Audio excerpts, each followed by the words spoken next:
If you want to go deeper, you need to minimize mind movements that keep you on the surface. The most important thing is to remain perfectly motionless. Believe it or not, it is impossible to think up a thought without moving body and contracting muscles. Feedback from the body is essential for a thought to materialize, i.e., have an illusion of substance. So when the body is perfectly motionless, thoughts have no power. It is much easier to remain motionless when your posture is balanced. Full lotus is considered to be the most balanced posture for meditation, but for most it is hard to sit in comfortably, and in any case your spine may become crooked and you'll be forced to move in order to keep yourself from leaning on one side. Nowadays I just sit in a chair, making sure my hips are parallel to the floor, feet are firmly on it and the spine is as upright as possible, resulting in a feeling of inner balance. But there are still some movements that you cannot completely eliminate. Breathing is the most obvious. The thing about breathing is that, unlike e.g. heartbeat, it is right on the border between automatic and voluntary.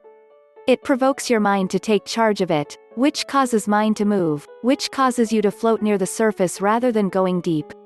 There are different schools of advice on what to do about breathing. Some suggest to slow down exhalation and make it under pressure from the belly. Others suggest to leave it to its own means and do not try to control it in any way, which for most people, unfortunately, translates into yet another form of control. You need to experiment and see what works for you, keeping in mind that it may not work the next time.